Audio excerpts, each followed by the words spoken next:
All right, guys, let's get started for the day. Thanks for jumping on so early. So today we're going to be working through 2E and 2F.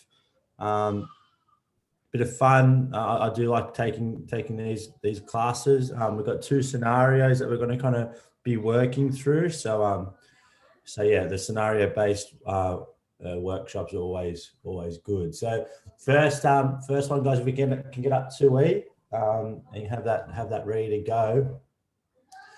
This is the first scenario. So we're going to be working hypothetically with a lady. Her name's Sarah. She's a 29-year-old female who's come to your fitness facility recently and done an initial consultation with you. During the consultation, that we've learned that Sarah plays netball competitively at a state level, and as a result, she trains at the gym at least 4 times a week. She's been training in the gym for at least 4 years. Her current netball regime means that she trains twice a week, where she does running outdoors, and she also does at least a 10K run once a week as well. So Sarah has highlighted her primary goal to come to see you at the gym is that she wants to get stronger, and she feels if she gets stronger, it's going to improve her performance on the netball field. So this is the client we're going to be working with, guys, for this workshop, and we're going to go through a few things with her. So the first step is we're going to go through an initial consultation. Her pre-screening. So if you guys can get this up on your end too, but I'll get it up on my end as well. So this is her pre-screening form. So as we can see here, in stage 1, she circled no to all the questions. So that's great. We understand now that she's not a high risk client. So fantastic. Coming down to stage 2. So question 1, we can see here that she is a 29-year-old female. So she's not over the age of 55. So she wouldn't get any risk factors there. For question 2, in stage 2, she said that her father had some sort of heart disease at 53. So the fact that that's 53 and it's under the age of 55, she would get a risk factor point for this question. So what I want you to do in this first box, where it's got how many risk factors does Sarah have, we're going to put a +1 for family history of heart disease would be the first thing that we would put in our box for the first answer. But we're going to write more. It's not just that one, we're going to write more. All right, so question 3, she said that she doesn't smoke, so that's fantastic.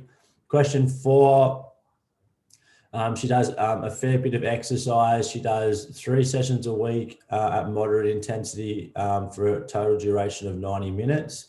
And then she does another 2 sessions a week at vigorous activity for 100 and 120 minutes. So all up, she does 210 minutes. So that's over 150 minutes a week. So what we have to do now is come back to our answer here, and we're going to put a comma after what we first wrote, and then we're going to put a -1 for doing over 150 minutes a week of exercise would be the second thing we put in this box.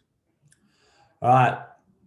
Question 5, we're going to find her BMI. So the way that we find a client's BMI is their height in meters squared, and then we divide that number by their weight. So the way that we do that is we get her height, which is in centimeters, and we just put a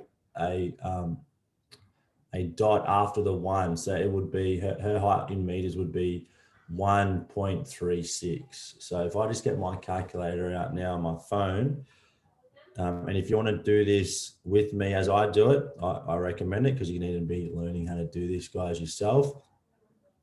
But if I go 1.63 times 1.63, that means I'm squaring it.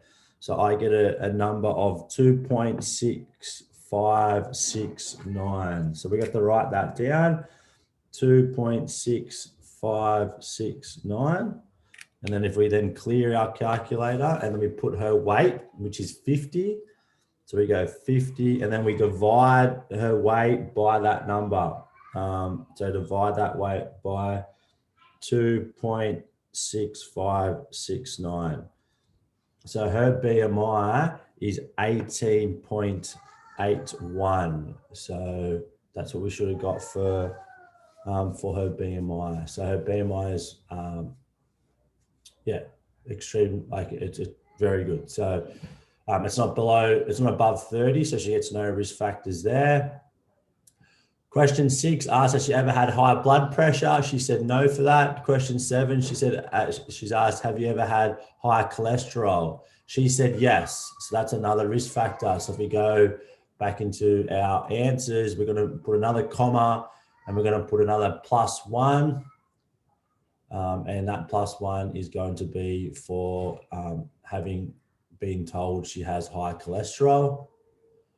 And then our last question, question 8, is looking at high blood sugar levels, and she said no to that. So then we need to find out what our question is asking us is we need to find out what is her overall risk level. So we need to add up all her risk scores. So she got a +1 for family history of heart disease. She got a -1 for doing a lot of exercise. So she's back to 0. And then she got a +1 for question 7, having high cholesterol. So she's a 1. But as we know, guys, with these forms, if they're a 1 or below, they're a low risk client.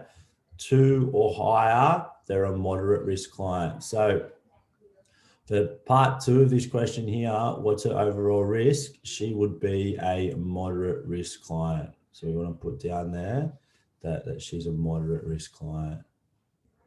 All right, for the last one, guys, what we need to be doing is we need to kind of give like a step-by-step process of what we did during the pre-screening process. So all we need to do for that is just talk about how we sat down with Sarah, or we would sit down with our client. We would ask them the 7 questions one by one, and we would obviously indicate if they're a yes or no. If they're a yes to any of the 7 questions in stage 1, we would ask them to get a doctor's clearance before commencing any exercise. If they're a no, then we can move to stage 2. And then in stage 2, again, we're going to ask our client all the questions here on the left-hand side.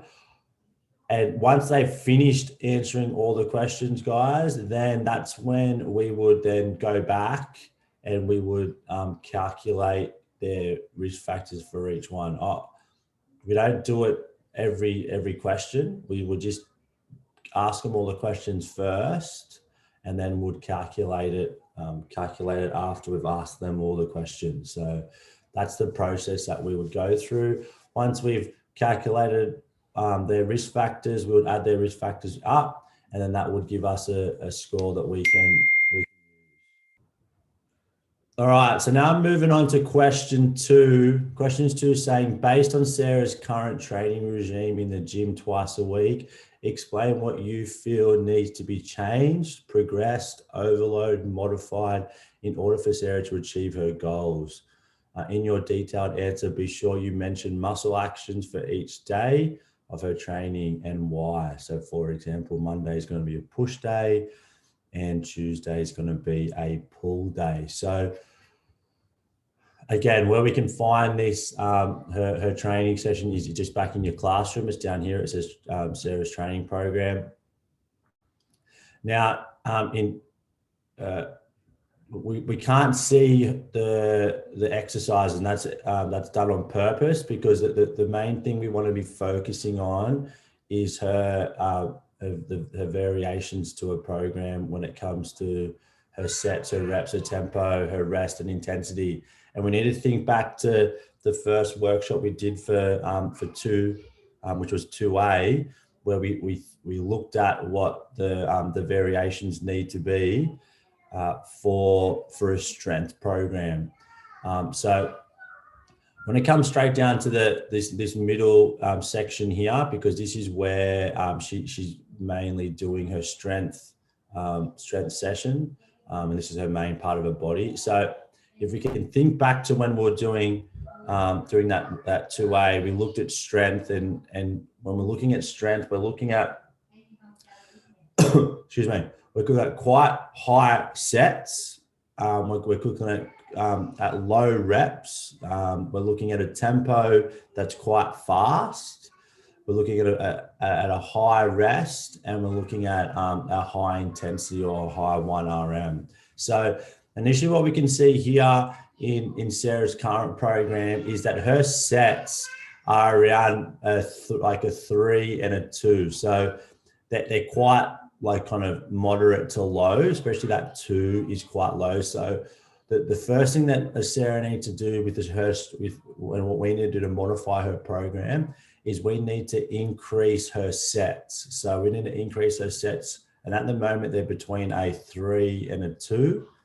And we need to increase them between a 4 and a 6. So she should be doing anywhere between 4 to 6 sets for each one of those exercises. So in your answer coming down here for question 2, we can put this in dot points, guys. We can put this in a bit of a paragraph, whatever you feel. But you need to be speaking about, after reviewing Sarah's program, these are the changes that you will be making. And the first change that we've just spoken about just then is that she needs to increase her sets of the exercises she does in her program. Currently, you're going to talk about what they're currently at. So currently they're at 2 to 3 sets, and we need to increase them to 4 to 6 sets. So that's the first thing we need to talk about in this answer. So we'll put that down. The second thing we need to look at are the reps. So with the reps here, they're at 12, which is way too high for strength. So 12 is hypertrophy, which is building muscle. So we need to bring those reps right back down. So with the reps, they could be anywhere between 4 to 8 reps. So we need to reduce the amount of reps she does from 12 down to between 4 to 8 reps. So that's a second change that we need to make to her program. The third change we did make to her program, now we're going to look at the tempo. So her tempo at the moment, especially for these first couple exercises, is a 5 to 3. So what that's saying is it's 5 seconds on the way down, and then no pause at the bottom, and then 3 seconds on the way up, which again is an extremely slow burn tempo. And when we're doing strength training, because we're lifting so much, it's just too hard to do that tempo. So we're going to bring that tempo, and we're going to speed that tempo up. And so for strength training, they recommend the tempo to be a 2-1-1. So 2 seconds down, 1 second pause at the bottom, and then powering up for 1 second. And that's the tempo for strength training. So we're going to say that we're going to speed her tempo up from a 5-3 to a 2-1-1. All right, the next change, now we're going to look at her rest. So her rest at the moment sits at 60 seconds. Now for strength, that's just not enough rest. We need to have a minimum of 90 seconds rest to allow our body to recover, so that then we've been able to maximize every set that we do. So we need to say here that we need to increase her rest periods from 60 seconds to a minimum of 90. But if we can do more, then that's great. Like the more rest that we can have, fantastic. Up to 3 minutes rest is ideal, but most people don't have that much time to just hang around the gym. So we try and keep it at the minimum, which is 90 seconds. All right, and then the last change that we're going to make to her program is the intensity. So at the moment, her program's sitting at a 70% intensity. And again, the reason why that's at 70%, it kind of reflects off the reps that she's doing, because she's doing quite high reps and the tempo of those reps. So she needs to have a 70% of her 1RM and have it that low to be able to achieve these rep ranges and these tempos. So, so yeah, what we're going to do here is we're going to really bring that up. So we're going to bring that up between like 80 to 90% of her 1RM. So bump up the weight that she's lifting, because we're bringing these reps down, and we're also bringing this tempo, speeding this tempo up. So she's going to be able to lift more. And with strength training, strength's all about getting stronger. So we need the client to be lifting a little bit heavier, so that they're building their strength. So when we're looking at Sarah's current program, again, just recapping, guys, if you missed anything. So we need to increase her sets. At the moment, they're around like 2 and 3. We need to increase that to 4 and 6. We need to decrease her reps. At the moment, they're at 12. They need to be between like a 4 and 8. We need to increase how fast that she's lifting to a 2-1-1. We need to increase her rest period from 60 seconds up to 90 seconds. And then we also need to increase the intensity that she's lifting at from 70% up to anywhere between 80 to 90%. All right, so the second part of this question, guys, we need to look at, talk about like the muscle actions that Sarah needs to be working on throughout her program. And then we need to talk about like how we would split her program up, like as it says here for our example, like on a Monday we'd do a push, and on a Wednesday we'd do a pull.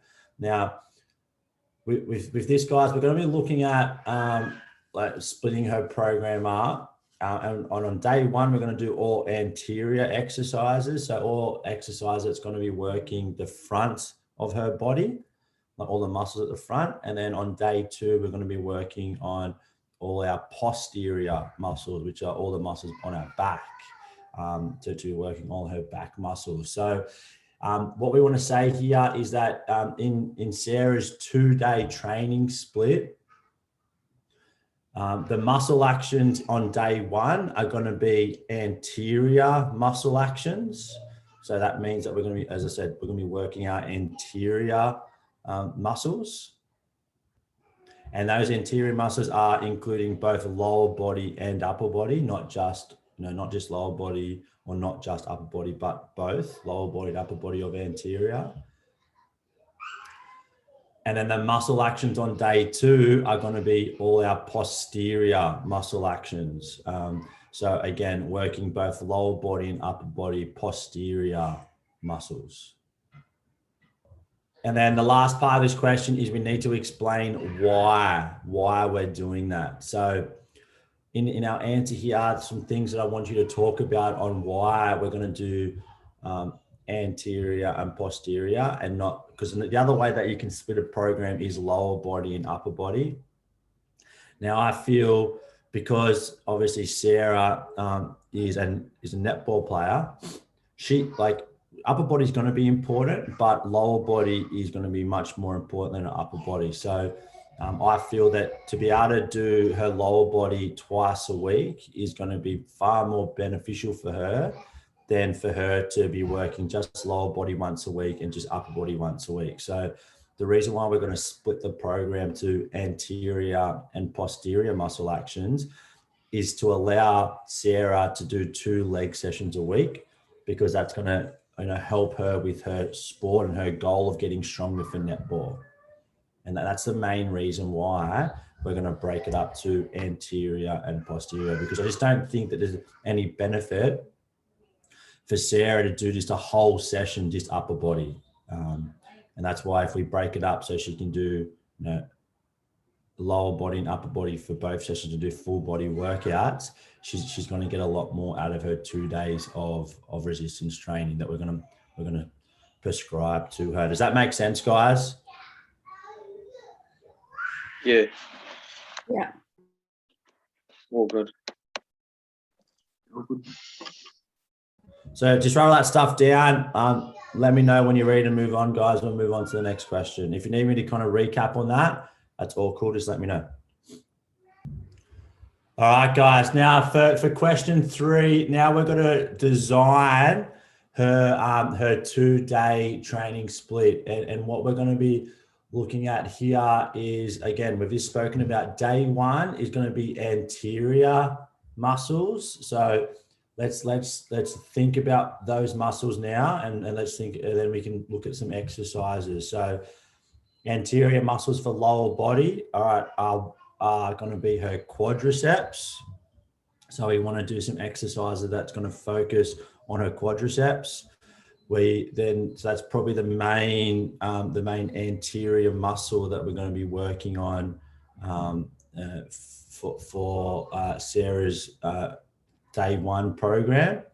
And then if we look at our upper body, we're going to be looking at obviously our pectorals, so our chest. And if you think of netball, they're like holding and pushing a ball. So focusing on exercises that are going to be doing it pushing. And we can also put in there the shoulder as well. So we want to be looking at exercises that are going to promote strength through her shoulder. And that doesn't always have to be, an exercise that we're pushing above our head. Especially for you guys who play rugby league, your shoulder there's a lot of like littler muscles in your shoulder that, we call it the rotator cuff. So looking at trying to strengthen the whole shoulder and not just that, that exercise where we're pushing above our head, but the whole shoulder. So that's going to be what we're going to be focusing on for session 1. So we need to look at, we want to do compound exercises. So when we say compound movements, guys, we want to be looking at exercise that use more than one muscle group and more than one joint throughout the movement. So for example, a compound exercise would be like a shoulder press, because a shoulder press, for example, is using both our shoulder and our elbow and is using more than one muscle group when completing that exercise. So a shoulder press would be a compound movement. Now, a bicep curl is what we call an isolated movement, because we're only using the biceps and we're only using one joint, which is the elbow. So that's why that's an isolated exercise. If we're looking at our lower body, a compound movement for our lower body, for our quadriceps, might be a squat. Because we're using our ankles, knees, and hips. But an isolated exercise would be a leg extension. Because we're only isolating the quadriceps, and we're only using our knee joint there to complete that movement. So what I want you to do here is I want you to think about, all right, for our session 1, what are, I know here it says 5 to 6, but I want 6. So what are 6 compound exercises that we can do with Sarah to help her build her strength? And the reps that we're looking at are 4 sets, 6 to 8 reps, and we're going to look at having a 2-minute rest. So, excuse me. So what are our exercises? I want everyone to kind of put down what are your 6 exercises for day 1. And remember, I've spoken to you guys about this before. We're fitness professionals. People come to us to write their programs up. It's not just the generic program. All right, we want to look at, Sarah's a netballer and she's been doing weights for the last 4 years, so she has experiences in the gym. So what's some different alternative exercises that we could do with her that is going to help her with building her strength for her netball, because obviously that's what it's all about. So let's spend a couple of minutes now putting down 6 exercises, both working her lower body, her quadriceps as that main muscle, and then her upper body, which is going to be her chest and her shoulders. Any questions, guys? No, good. All good. All good. And when we're putting these exercises down, guys, they don't have to be in any particular order for this question. But when we move on to the next workshop, we will be creating these programs for Sarah, and that's when we're going to have to look at the order that we're going to put them in, and I'll talk a bit more about that when we get there. But for now, just put down the 6 exercises that you would do with her. Leon, is that 6 for each like I guess push and legs? Or is that just 6 like a 3-3 split kind of thing? Yeah, you could just do a three. No, it's just six exercises all up. Oh, like a minimum of 6 all up for session 1. So they include both the lower body and upper body. Yeah, all good. All right. Sweet.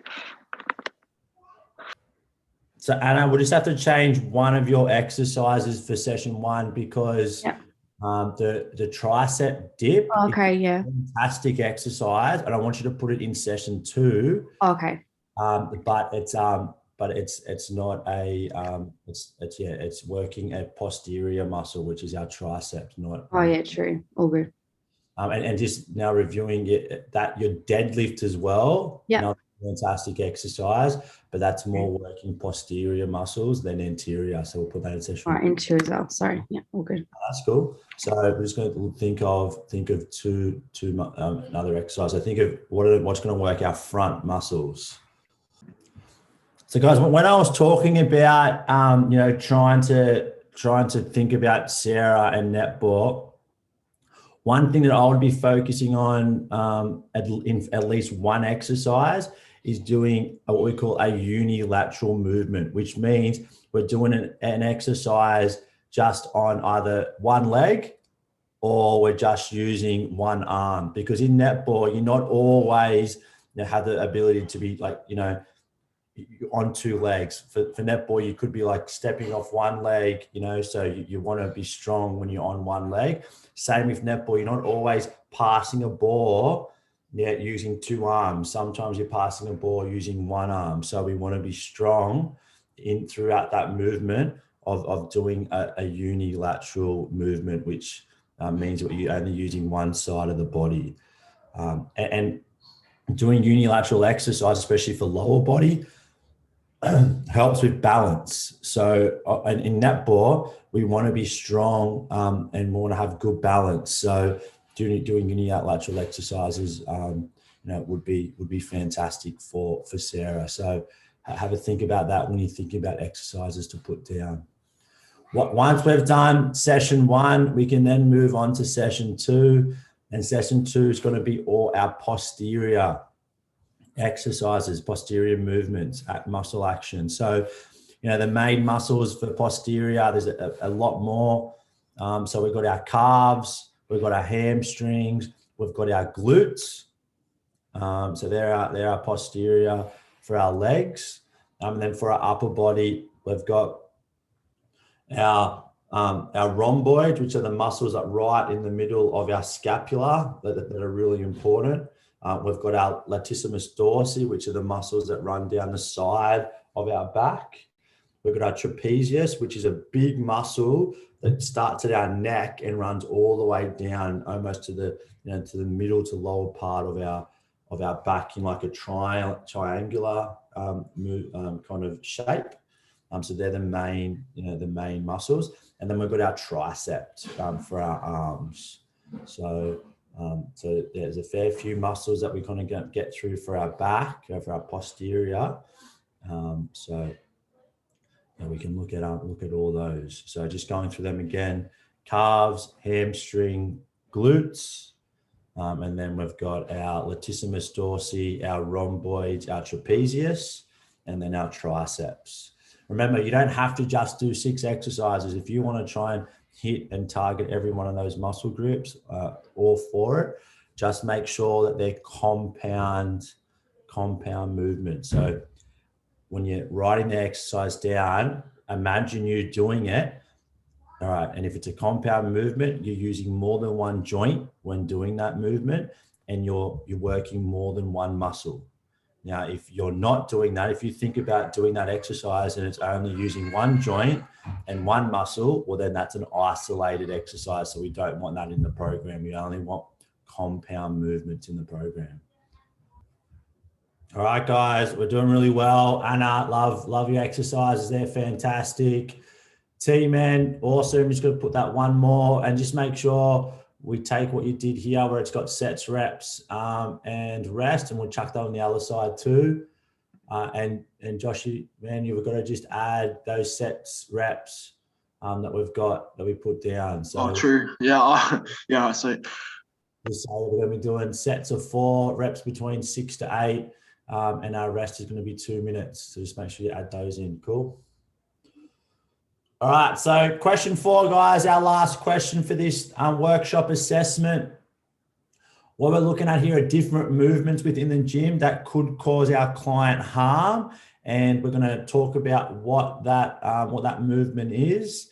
And then we're going to talk about like why we would, consider not kind of going down that path with some clients because of the risk of harm that it could take. Now, to make this question easier, what Tate has done when he put these slides together is that he's done the first part of this question for you, which is explaining. So this first paragraph on each box is explaining what each one of these, potentially harmful movements practices are within the gym. So if you open up your slides, yeah, guys, I'm more than happy for you just to copy and paste the first paragraph for each one. And we'll go through them in a second. The main thing that I want you to put in your own terms is, why we would avoid that harmful practice. And again, we're going to go through that one by one, but you can more than happy for you to just copy and paste the definition outlining what the potential harmful practice could be. But then I want you to, in your own words, write down why it would harm someone, and we'll go through that. So just give yourself 2 minutes, guys. Open up those slides on your end in your classroom. And if you don't have them opened already, and just go through each one of them and just, copy and paste the top paragraph for each one in each box. Now, when we're doing this copy and pasting, guys, just make sure that obviously it looks like you haven't copied and pasted. I need to make sure that it's the right font size, the right font, and everything, it looks the way it should look. So do that quickly now for each one. I think there's 6, I know there's 5 there. And then we'll go through them. So I'll give you 2 minutes to just do that, and then we'll go through it. Sorry, I just missed all that. Yeah. No worries. All right. So with that next question, before I start explaining it, Yeah.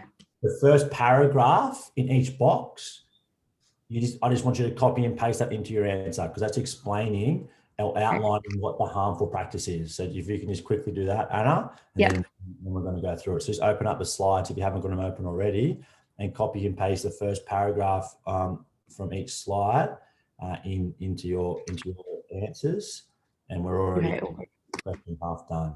That makes sense? Yeah, all good. Perfect. All right, so let's go through each one of these now, guys. I'll quickly kind of give you a recap on them. I'll quickly explain why we don't do them with majority of our clients. And then, as I said, you're got to put in your own words, this second part, explain why you would consider this as a harmful practice and to avoid. So let's start off with ballistic movements first. Now, ballistic movements, guys, are movements that require our clients to perform like their maximum effort, and they do like with maximum speed, like over a short period of time. So an example of a ballistic movement would be something like if you're got a client laying down like on let's say a bench press, for example. And we used to do this at football, when I was playing. And it's on like on a Smith machine. So the bench press is it's a bench press that's kind of connected to the to the whole rack. And it kind of goes up and down on on the pillars. So what you'd have to do is you put some weight on, and instead of just doing a normal bench press, you would actually have to throw the bar up and then catch it and bring it back down, and then throw the bar up catch it and bring it down. So that's what we would call a ballistic movement. Now, for an athlete or for someone that's like obviously does a lot of training, that can be, beneficial to their program if it's required. But, majority of the clients that we're going to train are just going to be everyday people where ballistic movements are not required and are unnecessary.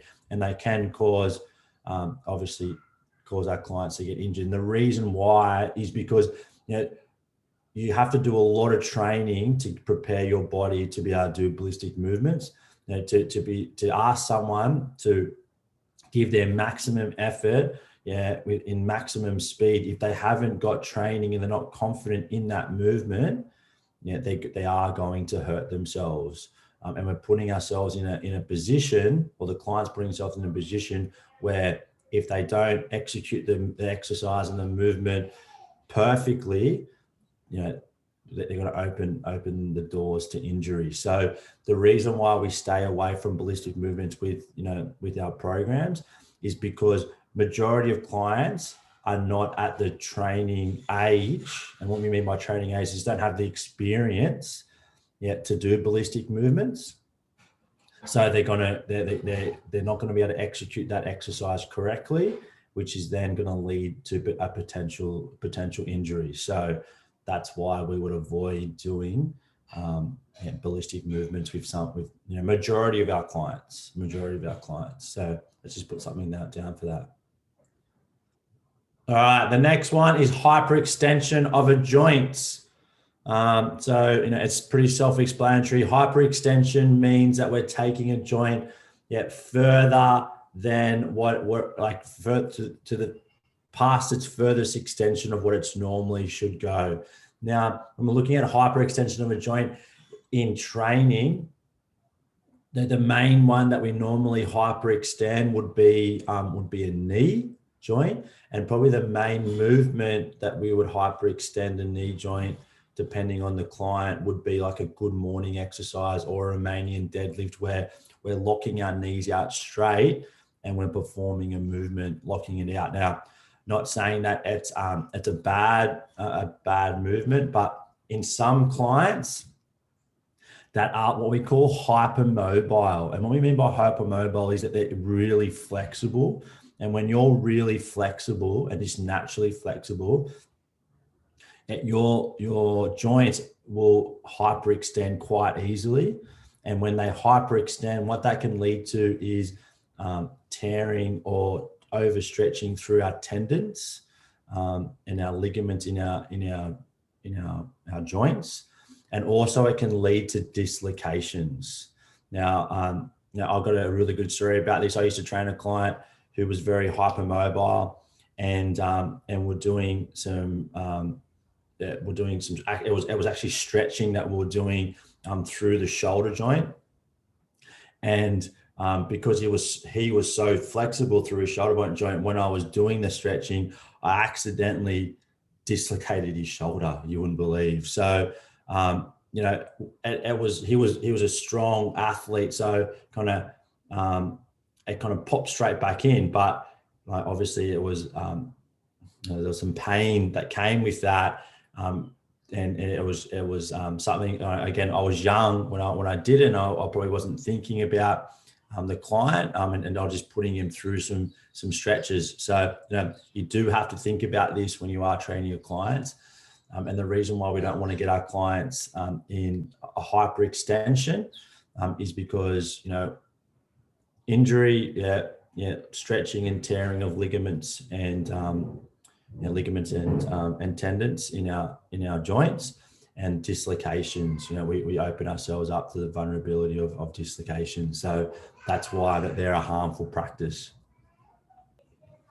All right, the next one we're going to look at, guys, is high impact movements with clients that are with incontinence or muscular conditions. Now, incontinence is something that we see a lot in clients, female clients who are mothers who've had kids, because what happens when we have kids is that for some females, they lose what we call their strength in their pelvic floor, and their pelvic floor is what helps you hold in if you need to go to the toilet. So incontinence is when, you know, when you can't, when you lose the ability to hold yourself when you need to go to the bathroom. So, and again, if we look at, you know, the potential of what clients we will be training when we do go in industry, you know, mums coming back from having kids, you know, there's a high chance that you are going to be training those type of clients. So you know, if you are training those clients, or you are training clients with musculoskeletal conditions, a really common one is in older clients, and just lost track of what it's called, but it's osteoporosis. Sorry, and osteoporosis is a breakdown of when our bones become, you know, brittle, and as we get older, we get our bones become brittle and become weak. And so osteoporosis would be a musculoskeletal condition that if we did high impact movements, you know, it could cause harm. So obviously higher impact movements, guys, are like any jumping type of movements. So anything like skipping, anything like running, anything like hopping, you know, like high impact stuff, again, like looking at upper body stuff like boxing, you know, would be a high impact. It's obviously where there's a lot of force coming to hit something, and, you know, like it, obviously there's impact there. So, so yeah, we want to avoid doing high impact exercises with clients with incontinence, because, you know, it's hard enough for a client who, and let's look at a female client, who just had kids, to hold their pelvic floor as is. Yeah, adding those extra jumping and jerking movements, it's just going to be, you know, that you don't want to put your client in a position where obviously, you know, that they could, you know, wet themselves. So we don't want to put that on our client. So that's why we would avoid those movements, to just, you know, avoid that scenario happening. And for clients with musculoskeletal conditions like osteoporosis, like I was talking about, again, that's just going to cause too much force on the bone. And when there's too much force on the bone, it's going to cause injury. It could like even call like a little, what we call a hairline fracture in the bone, which means we put a little crack in the bone, which is no good. We could bruise the bone.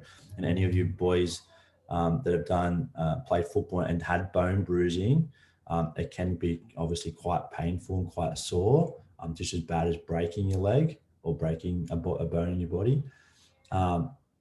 Yeah, and or you could, you know, go to that extent of actually breaking a bone completely. So, so yeah, that's why we would avoid doing high impact movements for clients incontinence and that have musculoskeletal conditions. All right, moving on to the next one now, guys. Exercising while sick. So obviously exercising while sick means that, you know, we've got the flu, where, yeah, we're not feeling, you know, the best, and trying to exercise through that. So, you know, the reason why we want to avoid clients exercising whilst they're not well, probably the main one is like our body obviously is fighting the sickness that we have, and therefore, you know, it's not recovering as well as it could, because it's fighting off the sickness, and therefore, so if we're not recovering, you know, as well as we could throughout, you know, the session, and then after the session, it's just gonna, you know, it's just gonna have a really big impact on our body. It could definitely lead to injury. It's not enjoyable, you know, when we're training, when we're sick, you know, especially if you've got a blocked up nose and you're breathing through your mouth, and you know, it's just not fun, and you just don't have the energy to train. So, you know, the experience is not going to be there for the client, and as fitness professionals, we always need to be, you know, focusing on making it an enjoyable experience for your clients. So that's why we wouldn't train a client when they're sick, because that experience isn't going to be there. And the third reason why, guys, and probably one that you're probably not thinking about, but, you know, you're, especially obviously the day and age we're in now with COVID, you don't want everyone else to get sick.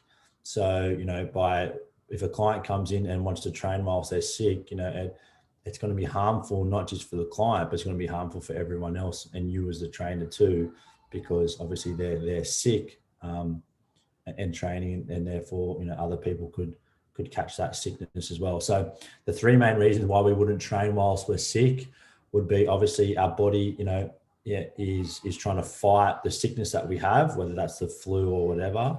And therefore, we're not recovering as well as we could. We don't have the energy because our body is trying to fight whatever sicknesses we have. And therefore, we can't train, at the intensity that we should be training at. And we're not, and I said, not recovering as much as we should. And you obviously got that harm of giving your sickness to other people in the area. So that's why we would want to avoid people coming in and training when they're sick. All right, the last one for this first workshop, guys, is exercising in extreme temperatures. So when we think about exercising in extreme temperatures, what Fitness Australia recognises extreme temperatures is when either it's too hot or too cold. Anything over 31 degrees outside is then classified as is like kind of up there with starting to hit that extreme heat kind of category, and anything below 5 degrees would start to hit that extreme cold category. And obviously anything below that is getting cold, anything above 31 is getting quite hot. I don't know if you remember this, but at school, and it's a rule that I've always gone by, you don't train after 40 degrees. If it's 40 degrees or higher, we don't go outdoors and train. It's just, extremely unsafe. And below 0 degrees, you wouldn't train outdoors either. So the reason why this is harmful, guys, is that our body has a natural ability to either cool itself down or warm it up. And it's called thermoregulation. And if we add exercise, our body just can't keep up with the thermoregulation. So, if it's extremely hot, and we go outside, our body starts to sweat, thermoregulate straight away. What it does is it brings blood to our extremities. That's why we go really red when it's hot, because our body's trying to cool our blood down by bringing it to the skin to cool it down. We sweat because when we sweat, and that sweat evaporates, it's taking heat away from our bodies. So, they're probably the two main ways our body tries to thermoregulate and cool down. Now, when we exercise, we do the same things. So, our body brings our blood to our extremities, so to our skin. And that's why we get a red face when we're exercising, and if you look at people, they go quite red. And we sweat. Everyone knows that we sweat when we exercise. So if our body's already doing that because it's so hot outside, it's kind of like it's using all its like tools in its kit to cool down already. But then we're going to add exercise on top of that. Our body's not going to be able to cool down as quickly as it needs to. And we're going to then increase our core body temperature to dangerous levels. And obviously it's never happened to me before, but I've definitely heard stories of people that, have trained in extreme heat and have gone in cardiac arrest, have, blacked out. And it's just not what we want for our clients. So that's why we wouldn't train our clients in those extreme heat kind of, environments, because, of thermoregulation, our body just can't cool down quick enough. Now, the same goes with cold.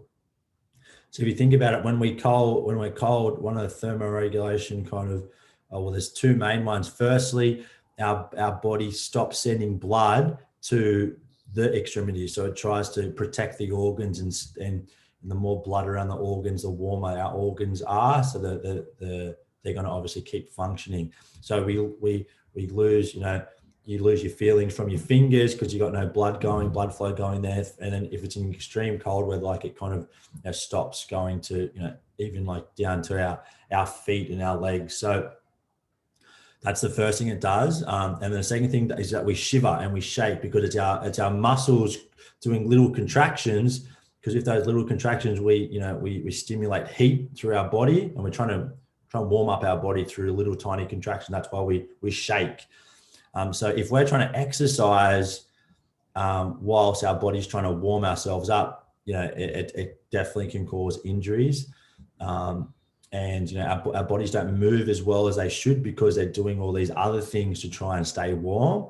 And because there's no when we're exercising, we want to maximize blood flow to our muscles, so our muscles are working to their best ability so they don't get injured. But when we're cold, we're taking all that blood flow away from our muscles naturally through thermoregulation. So it's just not normal to train in that cold weather because our body's trying to fight to stay warm, but we're trying to push it to exercise, and it's just going to cause injury. Does that make sense, guys? Yeah. Yep. Cool. Awesome. So let's just put that down, and then that's done. Once we've kind of put an answer down for that, guys, that's that workshop done. Now I want you to leave this open because with our question that we did here, we're going to take those exercises and for the next workshop, we actually have to put them into a program. So leave this open so you can you obviously know what you did and you can copy and paste those exercises through. So once you've done that, guys, we're going to move on to the next workshop.